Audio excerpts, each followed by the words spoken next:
Hello, my name's Gary, and I had a gastric bypass surgery done last Wednesday, August 12th. This will be my first video, so I'm just going to backtrack a little bit and catch up. Let you guys get to know me a little bit. My weight before surgery was 384 pounds, and I'm married. I have 2 children. 2.5-year-old boy and a 1-year-old girl, and basically I was looking to get more healthy. I've always been a pretty active guy for being overweight, but lately the weight has been taking a toll on my body, and my blood pressure has risen sky high, and the cholesterol is very high also. So I have thought about weight loss surgery before, but never really took it seriously until my health started getting worse, and also the birth of my children. I get around pretty well, but I'm finding it harder to play with my kids, and they're starting to move around a lot. They get in their age, and I would like to participate more and be a better father with playing with them. But so anyway, as most people see, there's a lot of women doing videos and not too many men, so I am gonna try to offer another perspective on the male side, so the males can have some more people to relate to. Not that the women are great. Love the women. The women are doing a great job.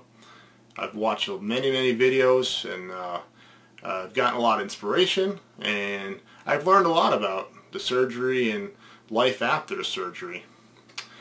So when I took the thought of weight loss surgery seriously, I got a number through a friend at work that had gotten the surgery also, and I'm sure that most insurance companies are the same, but part of the requirements of doing the surgery is going to a seminar. It was a free seminar offered by the surgeons, and they go over all the different procedures and you know, the pros and cons of everything. And so that's where I started my journey.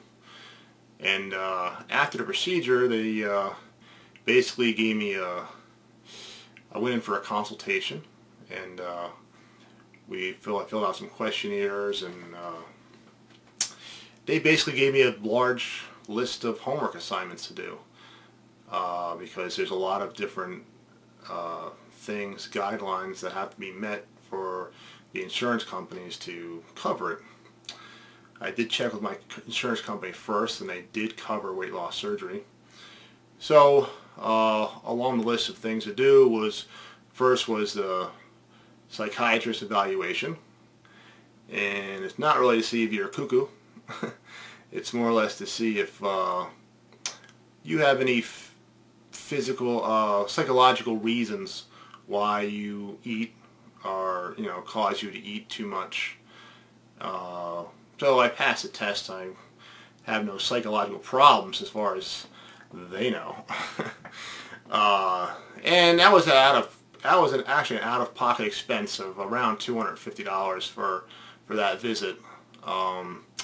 Then I had to see the nutritionist, which basically I thought was a little early to see her, but she went over pretty much every thing I'd be eating after the surgery. And basically, well, it's not a bad thing, because if you're really serious about it, you're not sure, all this stuff could probably scare you into not getting a surgery if you're not really, sure if you want to do it. So they go over the first stage of clear liquids for a week, and the second stage of full liquids, and so on. All the stages are just gradually bring solid foods that you will be eating. So I did that appointment, and that cost me about $150 out of pocket. Pretty much everything else was covered. I had to do an abdominal ultrasound, and That went okay, no problems. Then I had to go do blood work. And then I had to do an EKG. Then they made me do a stress test, which they don't do. I don't know if it's something new or they haven't done too many on their patients, but I passed the stress test no problem. Had to run on the not run, but walk fast on the treadmill, and I aced that no problem. And then so the insurance, also one more thing, they had to get a note from my doctor, my primary doctor, to have like medical necessity note saying that he approved the surgery and thought it was medically necessary. I probably forgot something, but those are a part of a list of things that you have to do to get the insurance to cover it. And then once the insurance covered it, I had my pre-op appointment with a surgeon, and we went over, you know, everything to make sure which procedure I was going to get. And or we might have gone over that beforehand, but I was first leaning toward lap band, and probably the same reason why everyone else leans toward it. It's a lot less invasive, and you know, just less risky. And if you're going to have a surgery, you know, and people say it works well for them, then why not try a less risky thing? But then after I saw the pros and cons, not there's a lot of cons with the band, but I mean, one of the biggest cons is the ongoing maintenance of having to go back and forth to the doctor's office for readjustments and stuff like that. If you get something stuck, you really got to go in no matter what time of the night it is, and they'll loosen it up and get you unstuck, and you'll move on. So then as far as gastric bypass, you don't have any of that maintenance, and also you will lose more. Typically you will lose more with gastric bypass than the band. Rule of thumb, what I've heard is with the band you'll lose half your excess weight, and with the gastric bypass you'll lose half of your weight.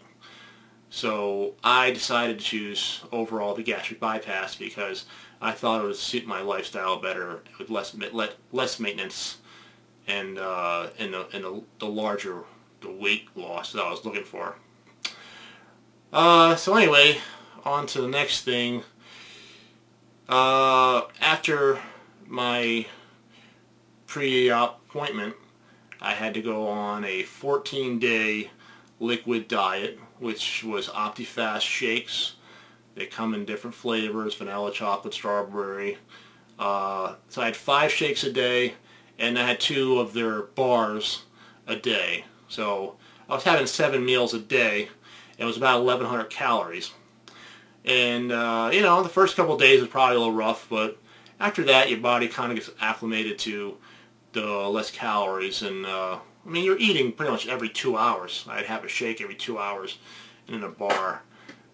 So it wasn't too bad. I'd have one at like 7 when I woke up in the morning, then around 9, 9:30, then I'd have a bar at 12, and then a shake at 2, a shake at 4, then a bar at 6, and then a shake at 8, and then that was it. And then I'd drink a lot of water in between, and I felt fine. Then the last 2 days was this clear liquid diet, which consists basically of you know, all the water you can drink. You can have chicken broth or beef broth, sugar-free Jello, sugar-free popsicles. Probably a few other things, but basically anything clear that's low calorie or light, like light apple juice or light cranberry cocktail, stuff like that. And that was for 2 days. So between the OptiFast and the clear liquid diet, the morning right before surgery I weighed 254, which was down 30 pounds from my pre-op appointment. Anyway, I'm going to end the video here, and I will make the next one shortly right after. Thanks for watching. Bye.